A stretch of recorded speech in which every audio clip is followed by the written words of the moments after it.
Sandra Morrison met Daniel Kahn at the Fun Fair, which came to Durringford every summer and filled the field behind the co-op with lights and shrieking and the smell of fried onions.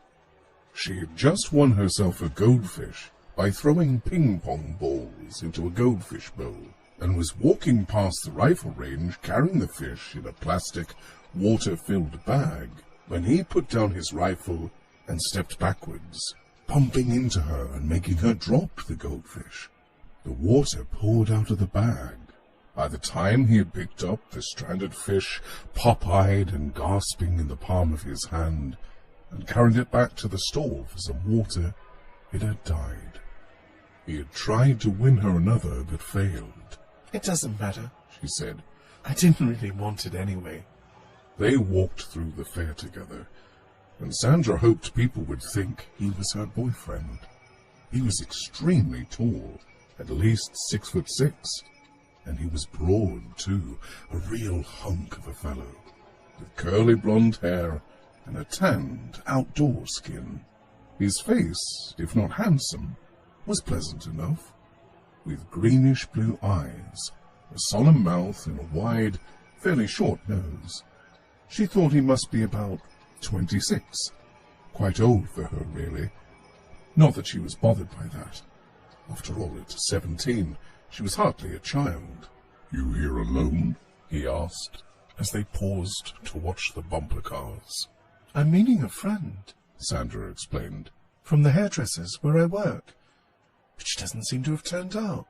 "Live around here?" Sandra nodded. "Got a room down Eastham Street. My parents are abroad. Hong Kong, actually." She never liked admitting that her mother had long since run away and left her, or that her father was serving a 10-year prison sentence, somewhere in Yorkshire, she believed. "Fancy a coffee?" asked Daniel. He smiled, showing regular white teeth. That night, he took her home to Eastham Street, and surprised her by soberly shaking hands with her by the front gate. She felt a little disappointed, but honored too. He respected her. The next day, they met at the bus station, and he took her for a ride on the back of his motorcycle. He had brought a spare helmet for her, which showed thoughtfulness. Sandra heard the bike surge beneath her. Her heart surged with an unfamiliar, exciting emotion. She held him tightly, enjoying the feeling of his big, solid body encircled by her arms. She pressed her face against his broad back and thought she could be falling in love. During the next few weeks, they spent quite some time in each other's company. Daniel wasn't much of a talker, but she did manage to find out a few things about him. He had once been married when he was very young, and had a little girl called Eleonora, Ellie, who lived with him and his sister Katrin. He seemed reluctant to say much about his marriage, but it seemed his wife had gone away. Probably she had run off with another, like Sandra's mother had done. Sandra hated her for that. Poor Daniel. How he, too, must have suffered. Daniel and his brothers, cousins and uncles, worked together to make wooden furniture. They had their own business. "You never heard of Kahn chairs?" he asked her. She hadn't. He lived in Woodman's Knot, a few miles out of the town, with all the other members of his family. It sounded like some kind of commune. "I'll take you there, if you like," he said. The following Sunday he fetched her on his bike. She was wearing her best dress, and had washed her straight, dark hair that morning, so that it gleamed in the summer sun. "You're looking nice, then," he said politely. He wore light blue jeans, with a wine-red, vest-like top. It showed off his well-muscled shoulders. Sandra thought he could probably squeeze her to death if he chose. She could think of worse ways to go. They left the main road and took a track that went through the middle of a dense forest. Woodman's not, he told her, turning his head slightly. After a number of twists and bends, they reached a wide clearing.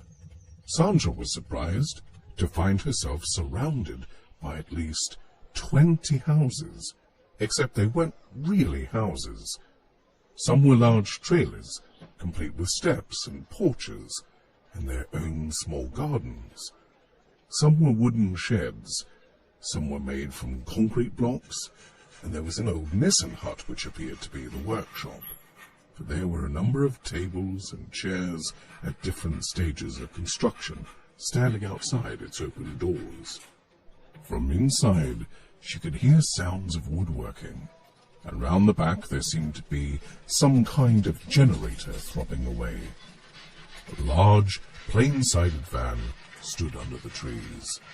She climbed off the bike, and Daniel wheeled it into a corrugated iron shelter, leaving it alongside 2 other motorbikes, several bicycles, a pram, and an old black Austin saloon. Several people were coming out to see the stranger, and they smiled at Sandra from their doorsteps. Children stopped playing. The dogs came bounding forward. But Daniel took Sandra firmly by the arm and led her to the largest of the trailers. "First," he said, "you have to meet Aunt Marietta." Sandra had heard about Aunt Marietta. She was his great-grandfather's sister and was 106 years old. Sandra had never met anyone so old before. She expected to find someone frail and trembly, with papery skin and watery eyes, propped up on cushions, with a crocheted shawl around her shoulders. But Aunt Marietta was quite a shock.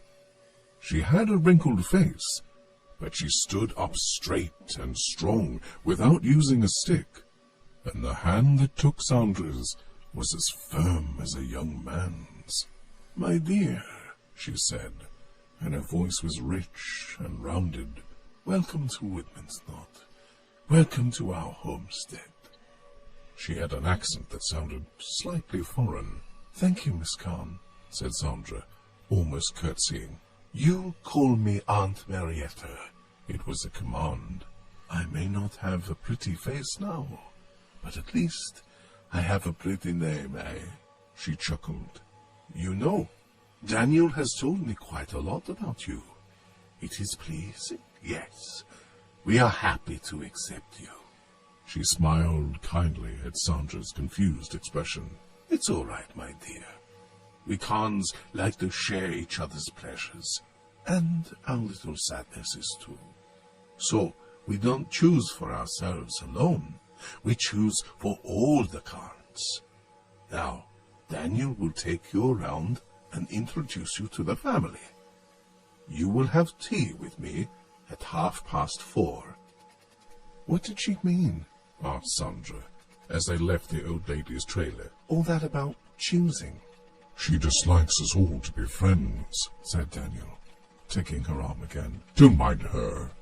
The rest of the Khan family consisted of Daniel's father, Stephen, a genial, quiet giant of a man, whose eloquence was more in the strength of his huge arms than in his speech.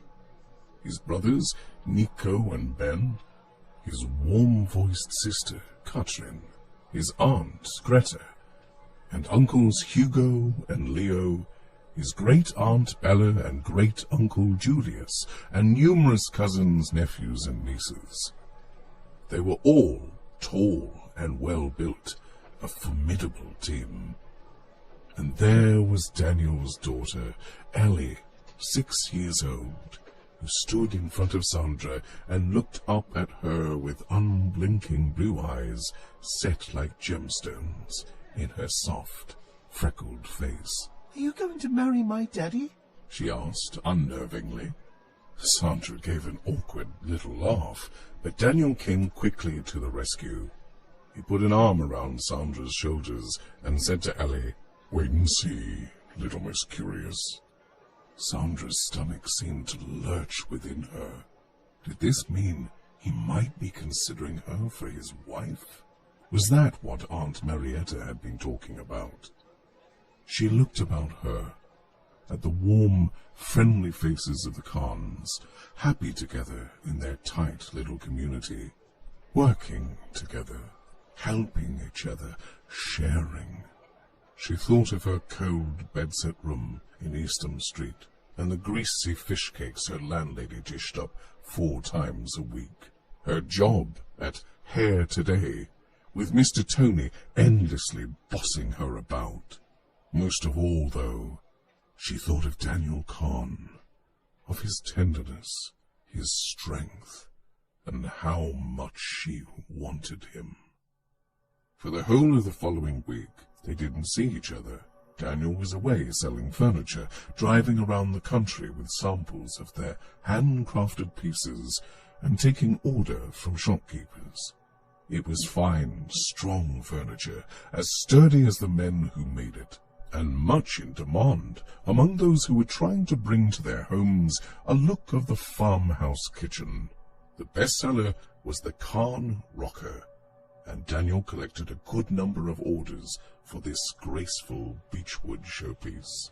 There's this new place in Birmingham, a furniture emporium, they call it.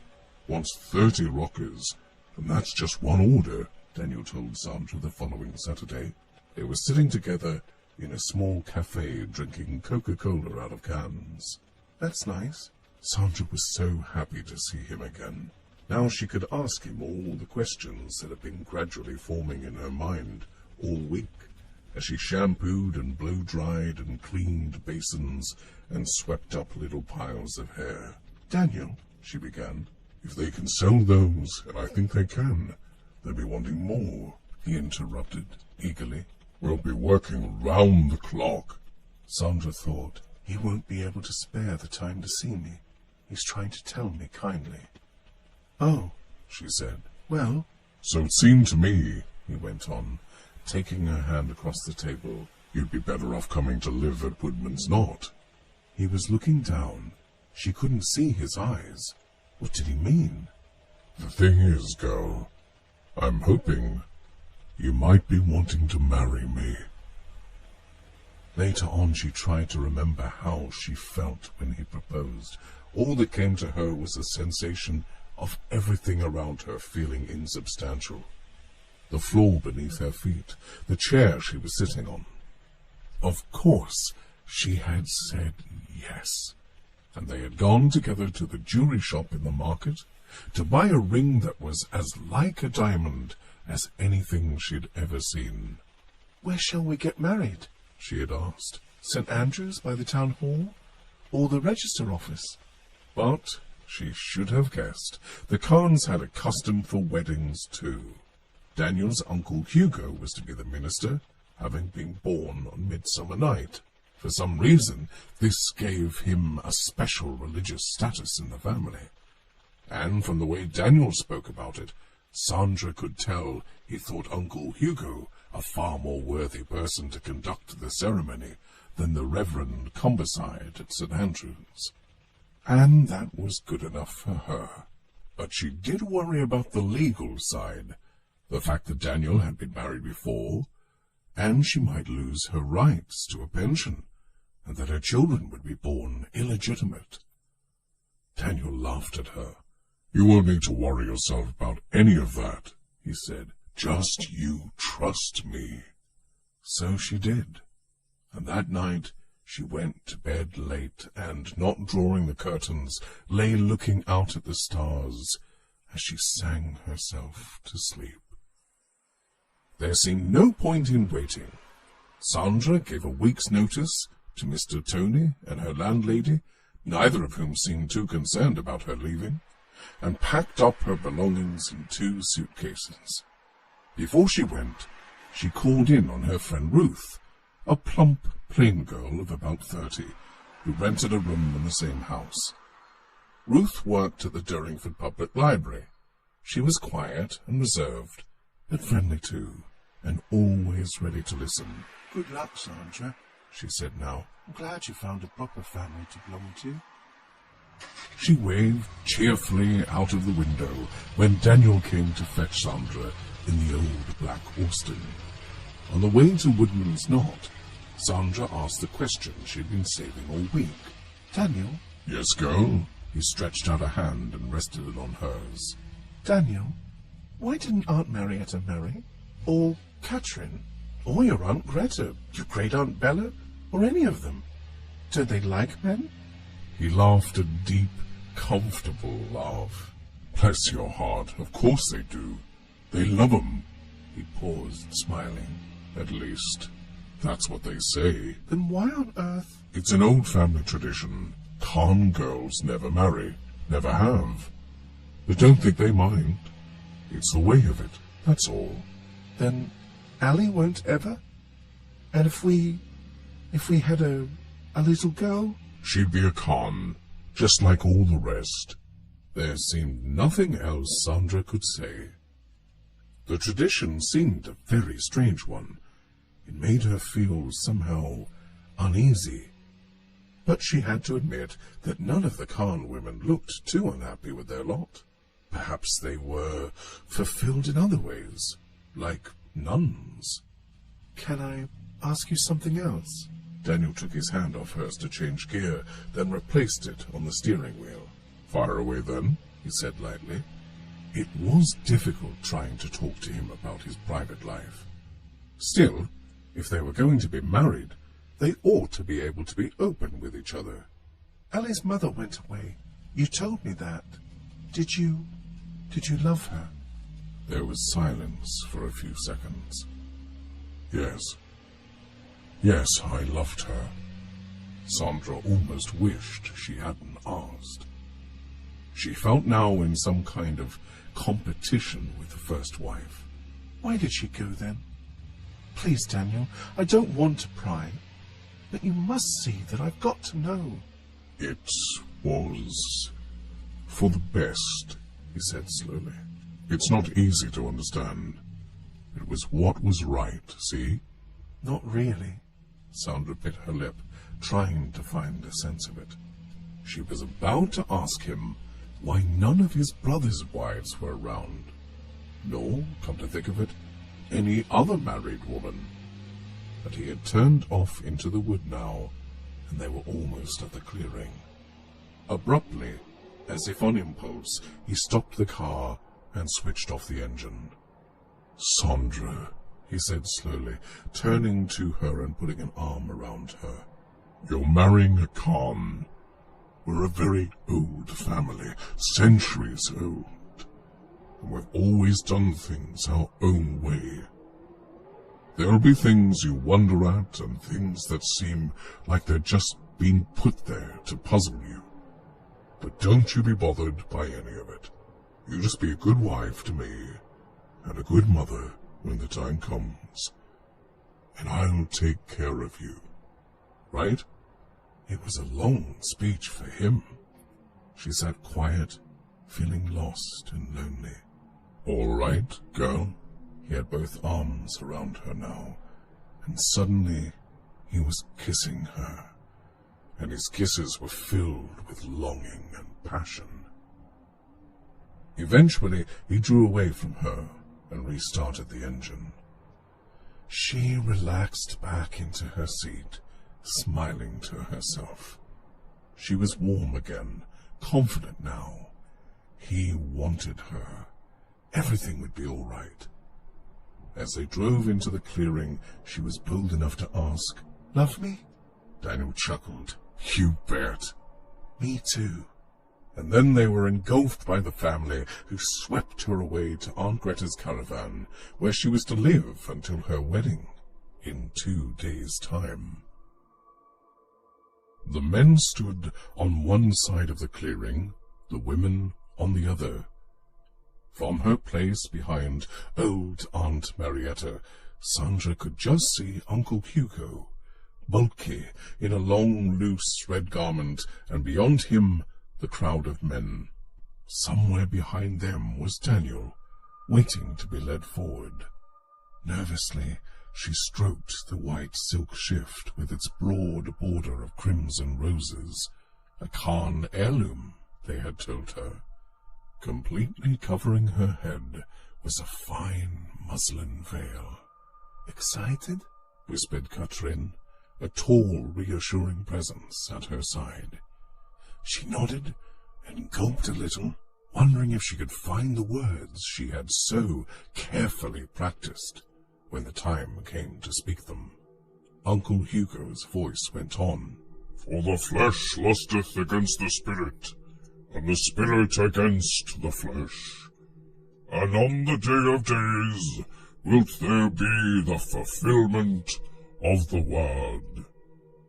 Come forth for the joining, ye that will be joined. Sandra felt hands pushing her, and stumbled to the front of the crowd. Opposite her stood Daniel, also wearing a white silk shift, only his was undecorated.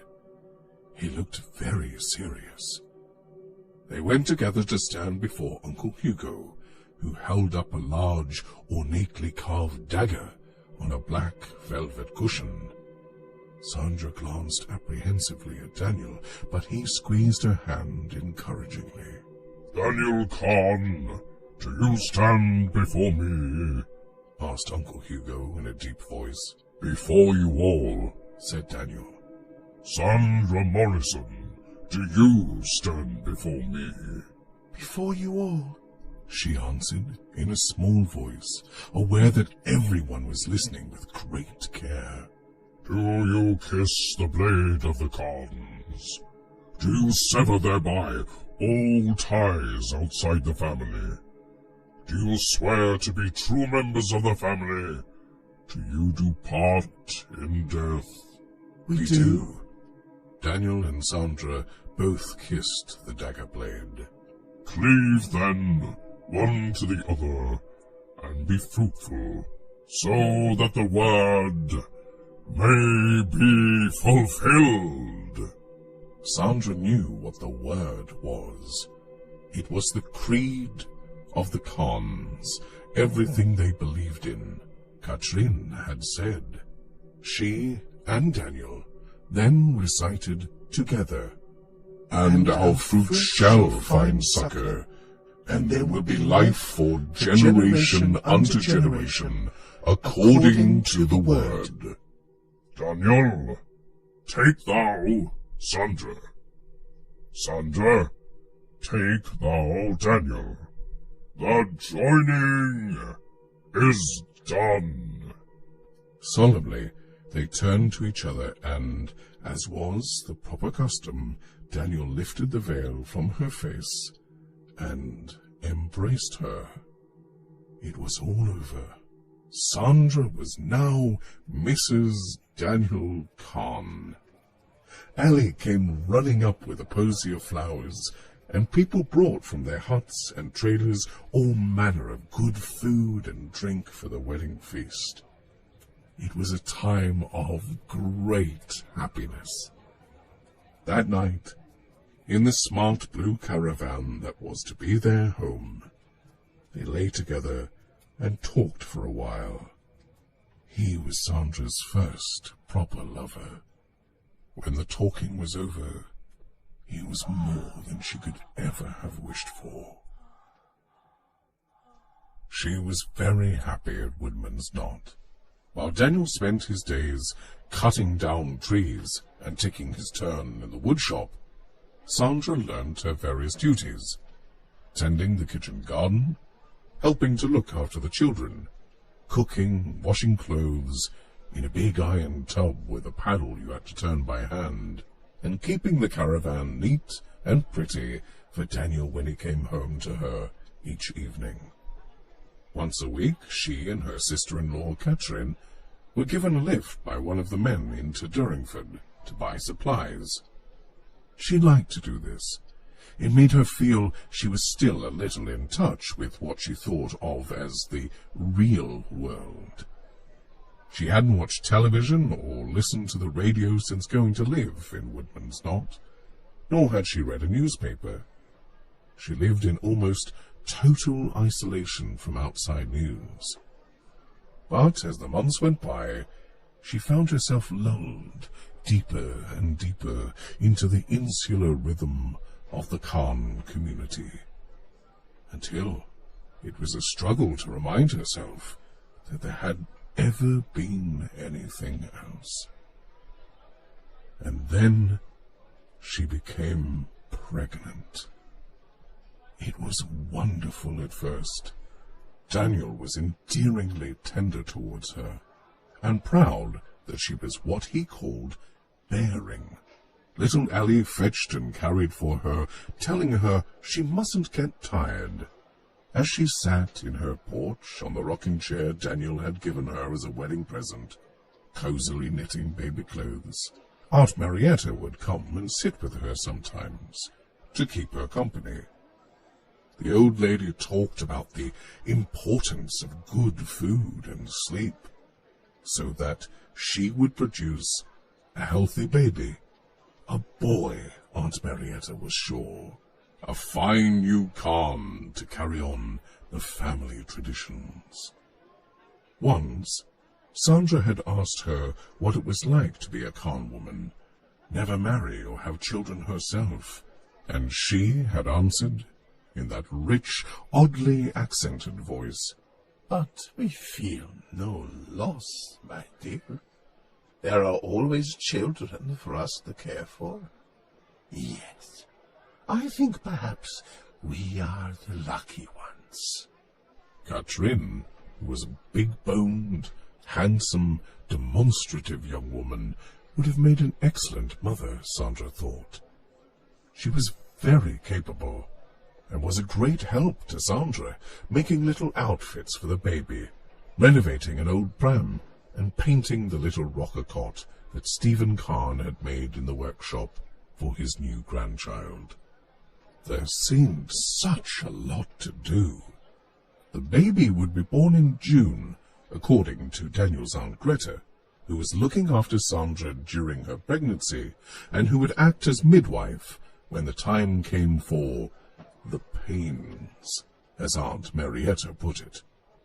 All through the winter they took good care of her, telling her to wrap up against the cold, escorting her across the clearing in case she should slip on some ice, bringing her tempting, nourishing meals, as if she were an invalid. When the first primroses appeared, she was as ready to cast off their attentions as she cast off their knitted shawls. Once or twice she tried to assert her independence, but she could see that it distressed them. They were so sure that they knew best. On one of their weekly trips to Durringford, that at least they still allowed her, Sandra and Katrin stopped at a tea shop for a snack. Apart from a few items to come from the supermarket, they had finished their shopping. They had a pleasant few minutes over their coffee and biscuits, and were about to leave, when a girl in a red woolly hat came in and sat at the table next to them. She saw Sandra and gave a smile of recognition. Sandra smiled back. "It's Ruth," she told Katrin. "You know, the girl who had the room next to me in Easton Street. Works at the library. Shall I ask her to join us?" Katrin stood up. "No," she said, fastening her coat. "Don't do that. You go and sit with her for a bit while I go finish the shopping. It won't take me long." Always so kind, always so helpful. Sandra sometimes sourly wondered how she'd ever managed life without Katrin. Ruth was pleased about the baby, and wanted to know how Sandra was getting on at Woodman's Knot. Sandra had told her a little about the Khan family before she had left Easham Street, and now she was able to paint a much fuller picture. "Certainly sounds friendly there," said Ruth. "Are you really happy then?" "Oh, yes," said Sandra. "At least, I used to be." "Not now?" asked Ruth. Sandra turned the pepper pot round and round on the table. "It's the baby," she said after a while. "Something to do with my baby. They won't treat me like a normal person. I mean, it's nice to be fussed over, but they're behaving as if I was going to give birth to the heir to the throne." They keep watching me. What about Daniel? Said Ruth. Does he fuss over you too? Sandra shook her head. That's just it, she said quietly. He used to. It was, well, just terrific. But now he's cooled off. Some men are like that when their wives are pregnant, you know. It'll be all right later. No, said Sandra, it isn't that. He says it's another of their funny traditions. He almost avoids me. We haven't been alone together for weeks. It's as if I were unclean somehow. She blinked as tears came into her eyes. He's moved out of our caravan, Ruth. His aunt is living with me now. She says it'll be that way right up to the weaning time. But I don't know if I can stand it much longer. Really, I don't. Ruth took her hand across the table. How long to go, then, till the baby's born? Sandra sniffed. 12 weeks. Well, then, not too bad.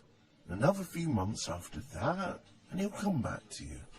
It's one of those things that has to be accepted when you're married into that sort of family. You can't change it. And you do love Daniel, don't you? Oh, yes. Then you have to learn to take him for what he is. I suppose so, said Sandra, blowing her nose. But they're a very peculiar family, Ruth. They really are. I mean, none of those Khan girls ever marry.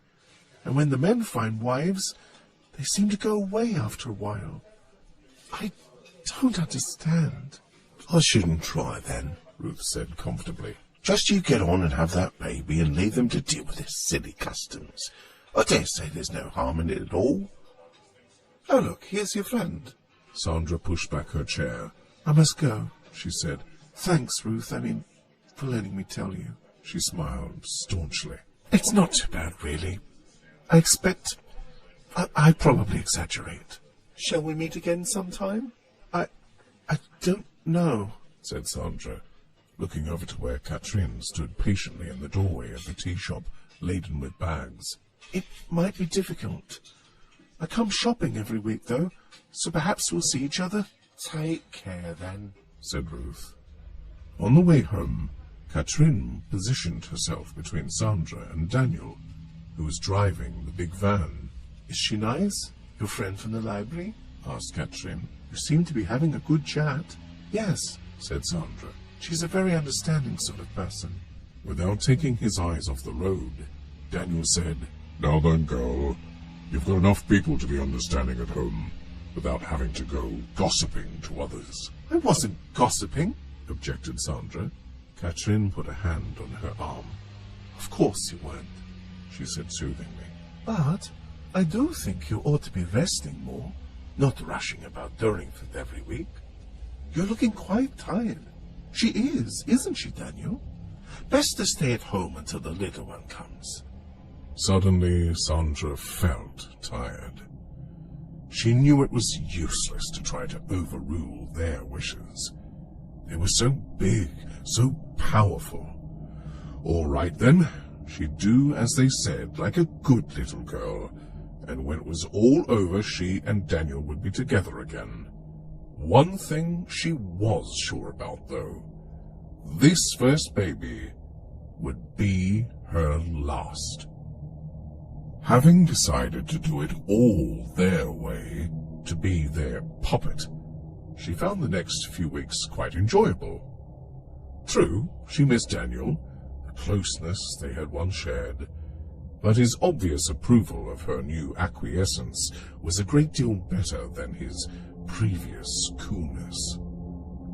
Although he was still careful not to touch her, he seemed more relaxed in her company, and even brought her presents sometimes. A bunch of primroses, a little doll he had carved. It represented motherhood, he told her, but she didn't like it very much. It had no face. He laughed and said that was because he wasn't much of a carver. When the pains came, Aunt Greta came to her caravan and brewed herbal tea, which Sandra was made to drink, even though it made her feel slightly sick. Katrin was by her bed, holding her hand. The other women were left outside. Now and then she thought she could hear them chanting in low voices, but the herbal tea made her head swim, and she couldn't understand what they were saying. She asked for Daniel, but Katrin said, "No, this is a time for women." And Aunt Greta said, "Keep your mind on the pain, dear. Push it away." At that moment, Aunt Marietta came into the caravan carrying a small basket. She smiled and nodded encouragingly at the sweating, moaning Sandra, then sat in the rocking chair, gazing attentively at the scene. "Come along, Sandra, dear," said Aunt Greta. "I believe I can see the little one's head." As a final wave of pain came and went, Sandra opened her eyes to see Aunt Marietta bending down over the bed, sprinkling something out of the basket and muttering, "Roderick! Roderick Khan!" "What?" said Sandra, trying to sit up. Katrin put a hand on her shoulder and gently pushed her back to the pillow. "It's all right," said Aunt Greta. "Look, it's a boy you've given us." She held up a red, wet, wrinkled creature, which immediately began to cry loudly. "There," she said, handing the baby to Sandra. "Take him. His name is Roderick." "But," Sandra looked down at the tiny, screwed-up face. I wanted to call him Jason." "I'm afraid it's too late, dear," said Aunt Greta. "He has already been named." Aunt Marietta, who was about to leave the caravan, paused and stirred the contents of her basket with her hand. "Powdered woodruff," she explained. "It's called blood cup hereabouts. We always use it for naming. Can you smell it, my dear? Like new mown hay, isn't it?" "Give me the baby, Sandra," said Katrin. "You should have some rest now." Roderick was a typical Khan. Strong, huge, healthy, and perfectly formed, with pale gold hair and his father's greeny-blue eyes. He was very contented, and lay happily in his pram outside the caravan, cooing up at the sky all day. Very often, Daniel could be seen wheeling him around the clearing, talking quietly to him and letting him clutch at his outstretched finger. Sandra adored him.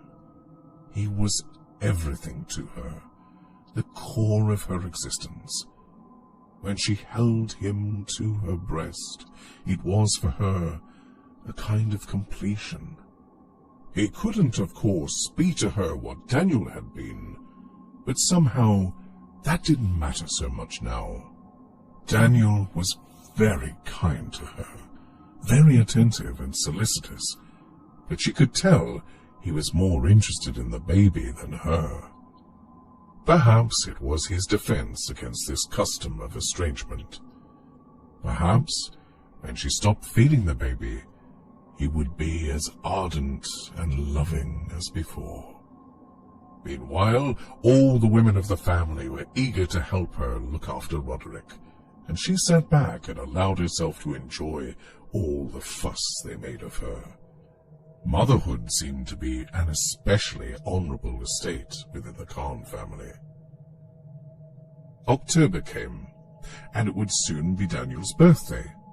Sandra had, by now, become used to letting the others do her shopping, but she wanted to buy something special for Daniel, something to show that her love had held firm through this time of trial, that indicated her readiness to welcome him back.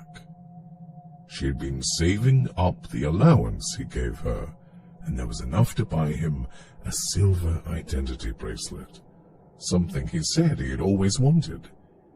She would have their initials engraved on it, his and hers intertwined. Katrin insisted on accompanying her to Durringford to buy it, as if she needed a nanny Sandra thought. While Katrin went to the ironmonger's for some paraffin, Sandra chose Daniel's present and gave an order for the engraving. With a few minutes to spare before she was due to meet Katrin, she wandered down the high street, inspecting the dresses in the shop windows, all the clothes she never seemed to buy nowadays. Most of her things were made by one of Daniel's cousins. They were very nice, but she did miss the fun of shopping. Outside Woolworth's, someone touched her arm. She turned. Ruth! The older girl smiled. How are you, Sandra? I've been wondering.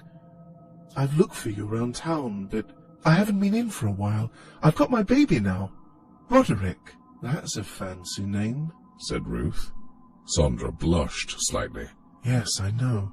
But you're looking good, Ruth went on. Is everything all right now? Fine, Sandra nodded. Yes, it's all right. Because it would be. Very soon. She knew it would. Oh, said Ruth, feeling in the pocket of her jacket. There's something. Perhaps I shouldn't now, but... She found a piece of paper, folded it into a little square. I saw it in an encyclopedia, copied it out. I've had it in my pocket for ages, thinking I might see you. Months ago it was.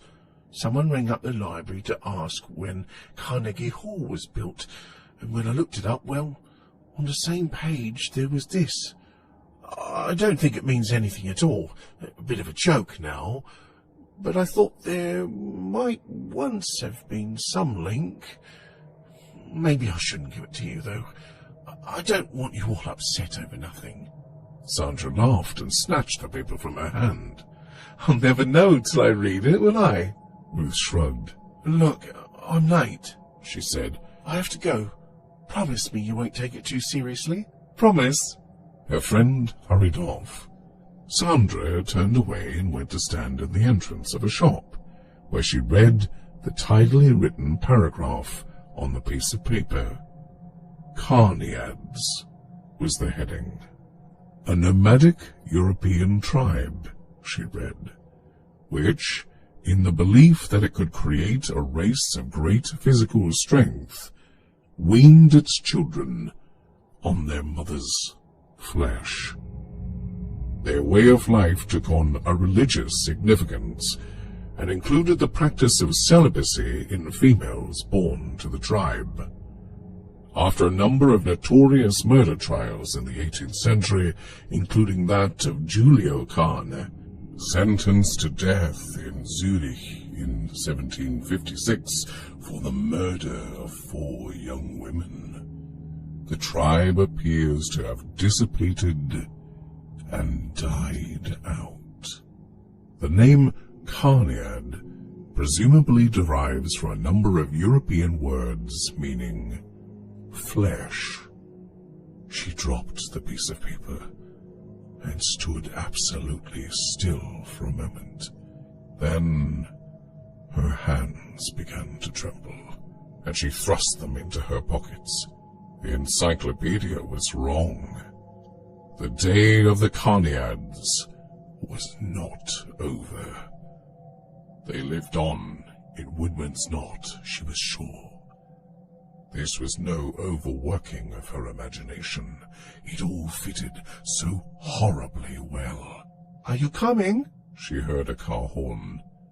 The old black Austin had pulled up a few yards away, and Katrin was calling to her. Nico Khan was at the wheel. Yes, coming. She climbed in the back and pulled her arms around herself, hugging. Smile. Act normally. Did you get what you wanted? Oh, yes, thank you. Did you? Keep going. Don't show fear. Tonight, after dark, put Roderick in his pram and run. Run into the woods, away, anywhere. Tell someone. The police. How long till the baby would be weaned? She didn't know. She'd left that to them. Soon, though, surely. Her milk was barely enough for him now. Tonight, then, Perhaps without the pram, perhaps she would just carry him. Quicker, quieter. Please, God, he won't make a noise. She shied away from thinking about details, but her mind kept dragging her back. How did they do it? How could you feed a tiny baby on flesh? Mince it and boil it? Make a nourishing soup? Was that what became of Daniel's first wife, when Ellie was a baby? All the other wives? Was that how the body she so adored, the strong, firm muscles that had held her so lovingly, were once nourished? She felt sick. "Could you open a window?" she asked. Katrin turned round, concerned. "Feeling bad?" she asked. "Oh dear, that won't do." How could they keep the flesh for long enough? Did they freeze it? Dry it? Smoke it? Pickle it in brine? "Drive more slowly, Nico," said Katrin. "She's gone quite pale." When they reached Woodman's Knot, Sandra walked unsteadily to the caravan and up the steps. Inside, she could hear Aunt Greta crooning to the baby. Trying to control the hate and trepidation she knew must show in her face, she opened the door. "Oh!" Her eyes opened wide. "What are you doing?" Aunt Greta looked up and smiled. "Why? Feeding our baby, of course." "He doesn't have a bottle, Aunt Greta," protested Sandra. "He's my baby and I feed him. Here, give him to me." The panic arose in her. She couldn't still it. "Hello, girl." It was Daniel's voice. He stood behind her, filling the doorway with his big, handsome body, filling her mind with terror and loathing. He stepped forward, put his hands on her rigid shoulders, and kissed her quickly on the mouth. Then he was gone, and his place was taken by his two brothers, Nico and Ben. As Sandra stood shaking, powerless with fear, they each grasped one of her arms and took her to stand in front of her baby. "Roderick," she whimpered. Then one of them put his huge rough hand over her mouth. It smelled of linseed oil. She struggled and kicked out at them, but they held her fast. Then Aunt Marietta came, and Sandra knew that the fight was over. "Drink this," said Aunt Marietta, holding up a beaker of something pale and pungent. "And there will be no fear of what is to come. Do it for Roderick Khan, for your fine, strong boy." Sandra drank and was glad of the two men supporting her, or she would have fallen to the floor. Aunt Marietta began one of her vaguely biblical chants about the spirit and the flesh and the blood that shall flow from generation unto generation according to the word, and Sandra saw without emotion the gleam of a knife blade among the folds of her skirt, and watched as Aunt Marietta made circles with it in the air before her face. It was the dagger she had kissed on her wedding day. And when the moment came, and the dagger descended, the baby turned irritably from his bottle and began to cry. "Bless the hungry little fellow," said Aunt Greta, rocking him. "He wants his mother."